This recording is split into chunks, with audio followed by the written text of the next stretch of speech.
देश की महिला पहलवान धरना दे रही हैं, मेडल गंगा में प्रवाहित करने की बात कह रही हैं। जो पहलवान देश के लिए मेडल लेकर आए उन्हें पुलिस ने अपने बूटों से रौंदा, सड़क पर खींचा, पूरी दुनिया ने देखा।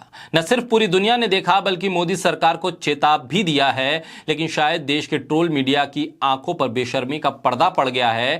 ट्रोल मीडिया को ये पहलवान भी टूल गैंग के लोग लग रहे हैं। इन पहलवानों में भी वो देशद्रोही ढूंढ रहे हैं। हद तो यह है कि महिला पहलवानों पर सवाल पूछने पर एक मंत्री दौड़ने लगती हैं तो दूसरी मंत्री टीवी पर आकर महिला पहलवानों को ही शक की नजर से देखने लगती हैं। बोलता हिंदुस्तान पर मैं हूं आपके साथ पिरसा शाकिर अली बेग। हद तो यह है कि ट्रोल मीडिया के पास ना तो हिम्मत है सवाल करने की और ना ही शब्द हैं। तभी तो महिला पहलवानों के मुद्दे पर केंद्रीय मंत्री स्मृति ईरानी से सीधा सवाल करने की जगह कांग्रेस नेता प्रियंका गांधी के ट्वीट का सहारा लेना पड़ रहा है नेटवर्क 18 के एंकर अमीश देवगन को।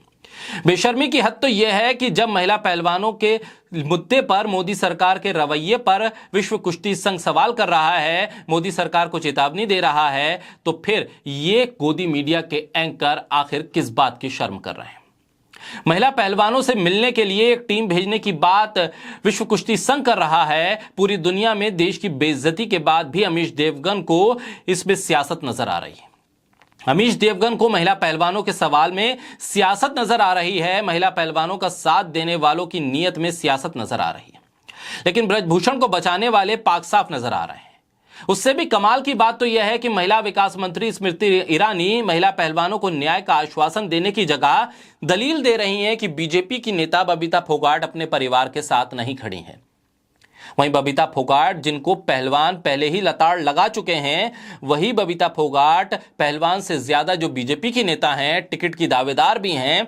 स्मृति ईरानी बबीता फोगाट के सहारे महिला पहलवानों की नीयत पर ही सवाल खड़े कर रही हैं। जो दलील स्मृति ईरानी दे रही हैं उससे तो लगता है कि स्मृति ईरानी 28 मई को लड़कियों के साथ हुई बर्बरता को सही ठहरा रही हैं।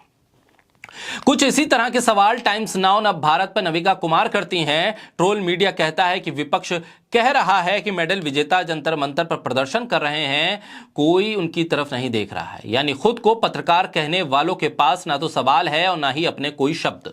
ऊपर से स्मृति ईरानी का जवाब तो यही बता रहा है कि सरकारी इशारे पर इस बातचीत को करवाया गया है। सवाल भी तय थे और जवाब भी।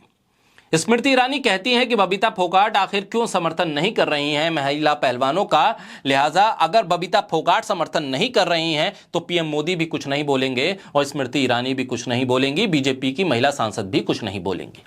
पूरा मामला बबीता फोगाट पे आकर अटक गया है। बबीता फोगाट अगर बोल देंगी तो मोदी सरकार भी बोल देगी।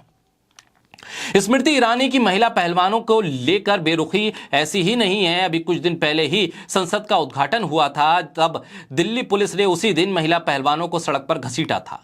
तब स्मृति ईरानी ने एक तस्वीर को साझा किया था। उस तस्वीर में दिखता है कि केंद्रीय मंत्री स्मृति ईरानी उस फ्रेम में आ गई थी जिसपे फोटोग्राफर केंद्रीय गृह मंत्री अमित शाह की तस्वीर खींच रहे थे।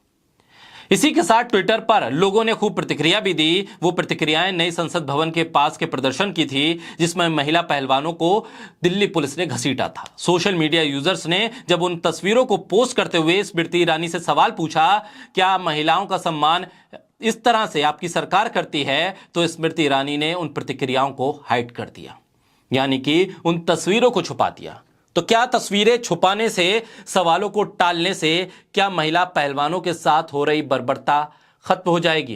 क्या इन सवालों से बचा जा सकता है जब मुद्दा अंतर्राष्ट्रीय स्तर पर उठ चुका है?